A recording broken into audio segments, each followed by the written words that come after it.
welcome to the Conversations That Matter podcast. I'm your host, John Harris. This is a Trail Talk edition.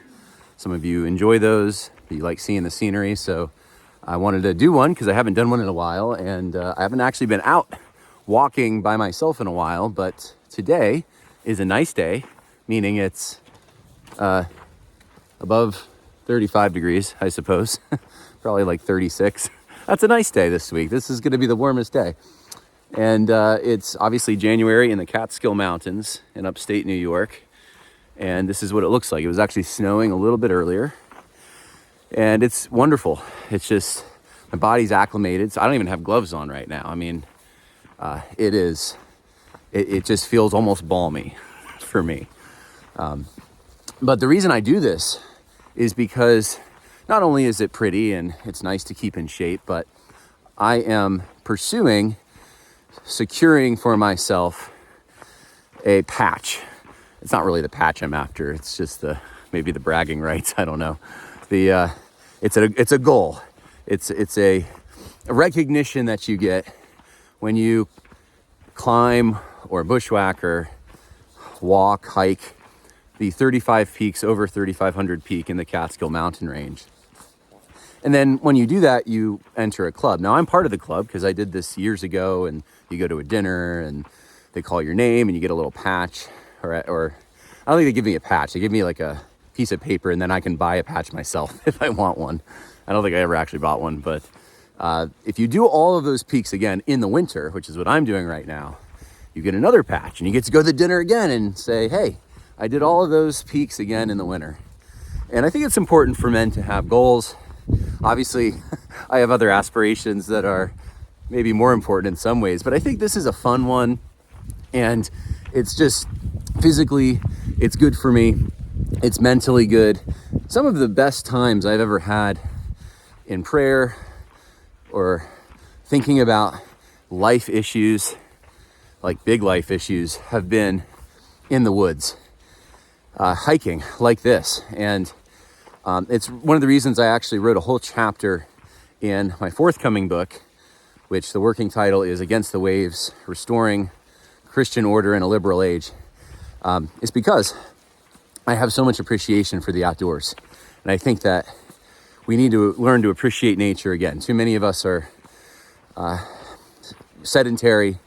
We're on our devices sitting there. And obviously, I don't have any problem with people using podcasts and watching videos. I wouldn't be making this if I thought that. But I think that we consume way too much media, and we need to produce more, and we need to be in solitude more, and being in nature helps that.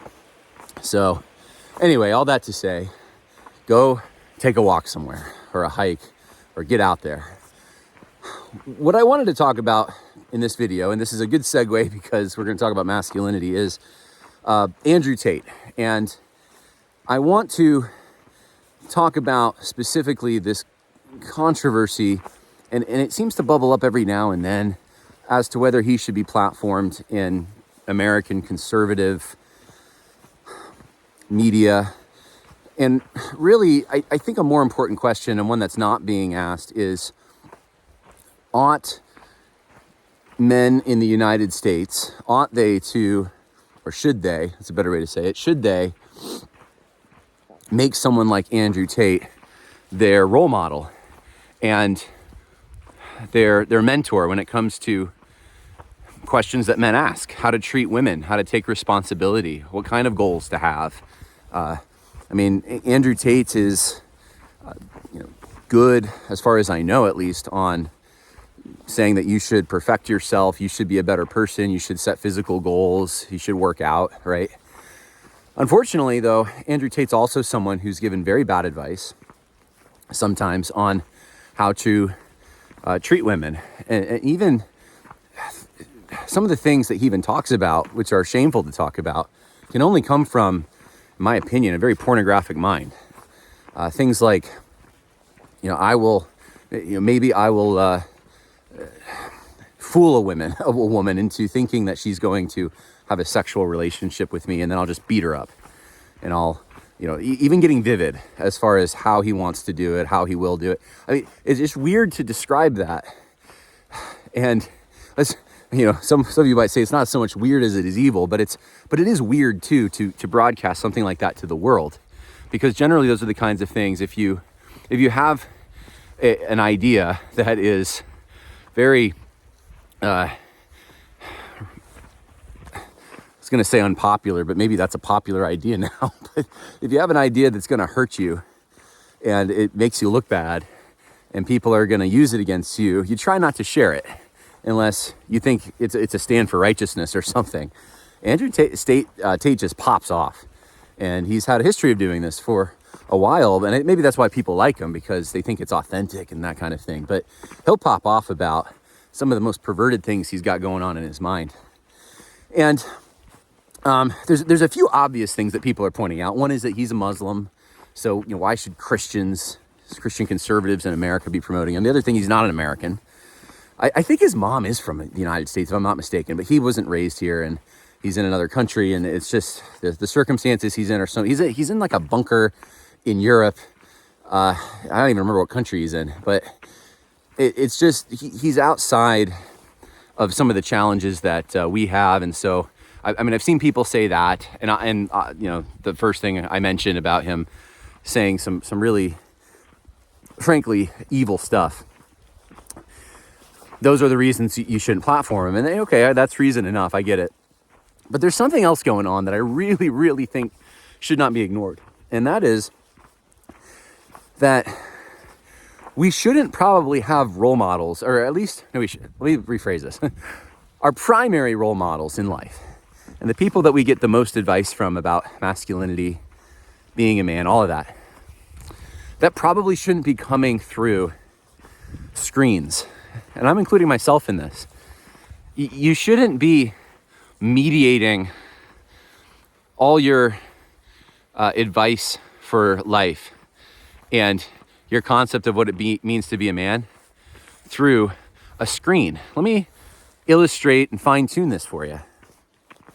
I'll use myself as the example, because I've seen guys online saying, hey, we have all these new Christian right masculine leaders that should be platformed, and they're better than Andrew Tate. I think that's actually a valid point.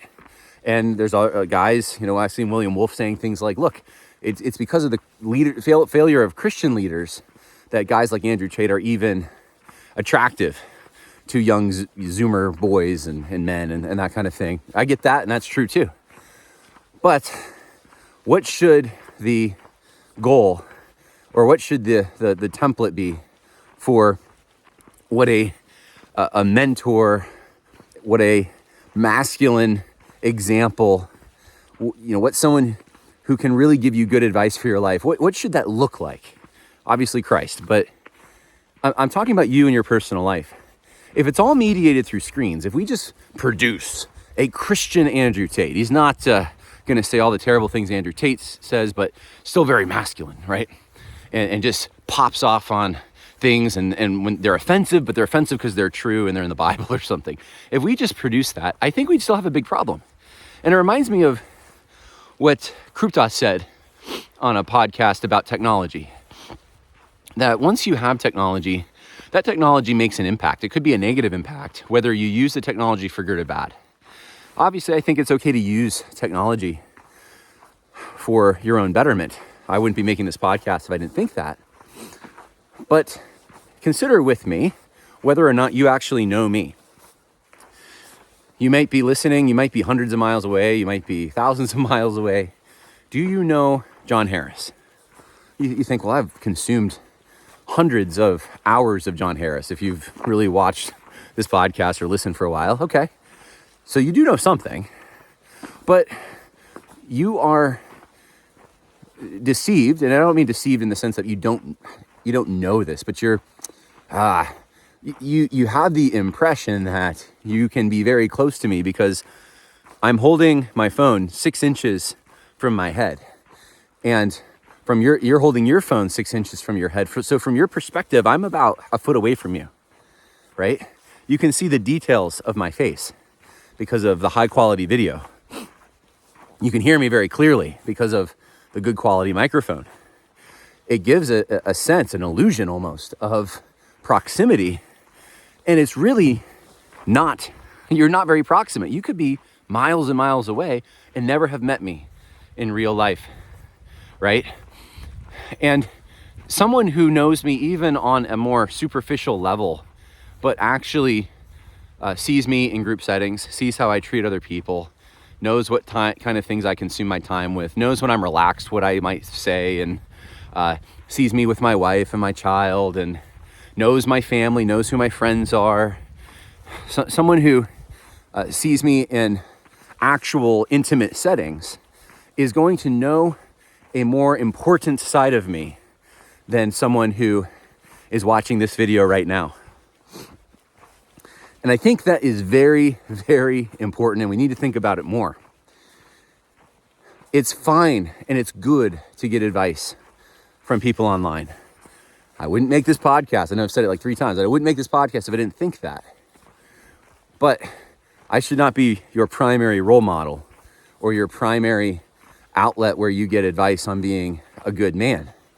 I think you can certainly take advice, but it's like reading a book, except it's worse in some way. Like, it's like reading a book where you get good principles and things like that. Those are great, and even the Bible is a book, right? So obviously that is necessary.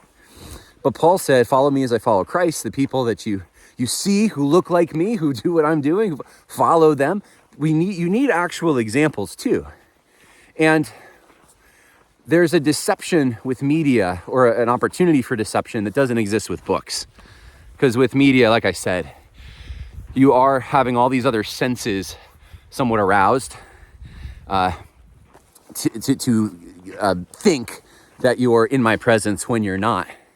And there's an intimacy and a proximity that just you don't actually have, but the technology makes you think that you do have it, or it can possibly make you think that. You obviously know that you're not with me, right? I think what's happening is there's a lot of guys who do not have role models, or do not have role models they like. And this would include Christian guys in the church. And yeah, it is partially the fault of people in leadership who don't act like leaders. I get all that. And instead of really trying hard to find some good mentors out there, some good leaders, it is easier to go online. And it is like a lot of other things, though. It's like video games. It's even like pornography to an extent. If you cross the line of thinking you're having an experience that you're not actually having. And maybe this is just John's opinion of it. I do know guys who have been into Andrew Tate, okay? They've sent me videos, and so this has been going on over the last few years. I do think that some of his followers, and maybe a good chunk, are treating him in the way I just described. And going to him, and he is like an adolescent dream. He's like James Bond, right? He's got the nice cars. He's rich. He's jacked. He gets the girls, right? That's the perception, at least, he gives. But guess what you're not seeing? I don't know, because I don't see it. Neither do you. That's part of the problem. He may be. I remember on Christmas he posted this thing like it's Christmas and he's working out by himself. Well, that's depressing. Does he even have any kids? I don't know. But what's his life actually like? What moments do you not see? Are there, moments of vulnerability and depression and, all these other things that are part of the human experience that maybe would flesh out who he really is? Is he an actual happy person? Is he a miserable person? You probably don't know the answers to all these things, because all you see is what he wants you to see. And that's the danger. He's going to give you advice, but and the evidence is he's got these cars and all these pleasurable pursuits that he can enjoy. What's his life actually like, and where's it leading? What's his life going to be like in 10, 20 years? If it's based upon this decadent lifestyle, it's not going in anywhere good. And if you follow his path, you're not going in anywhere good. So that's the danger, I think. And believe me, I know more than many people what it is like to try to find mentors and to come up short. That's been a pursuit in various places I've been for years, and I've seen much compromise, and I've gone through much disappointment, and I don't think my standards are incredibly high, so I get it. So I've thought before, maybe the last place I should look is Christian institutions, especially seminaries. But one of the things I've realized is that God does have people around, and like, even in contexts where you think the natural leader, the person that's up there who's functioning in the capacity of someone who should be the masculine role model but isn't, even in those contexts, there's usually masculine people. They may be in the congregation. They may be somewhere else. I remember there's a contractor I met at Southeastern, and that's the seminary I went to. And let's just say Southeastern was lacking, in my opinion, as far as masculine role models. And there was this contractor there, and I got to talking to him one day. And I just remember so many things about him. I could pick them up actually fairly quickly even. Were so different than the managerial class that ran the seminary. And I just thought, I'd love to hang out with this guy. I want to know what this guy thinks about things. This guy's actually brave, based on the conversation we were having, and even what he was willing to put on the back of his truck. I remember this guy's kind of brave.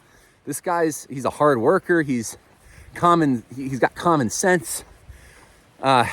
He's not tiptoeing around everything. Man, I like this guy. And honestly, maybe it was my mistake that I was looking in the wrong places for the kind of masculine role model that I should have been looking for in the pews. I'm not saying that's the way it should ideally work, but that's just reality in some places. Sometimes maybe you got to move.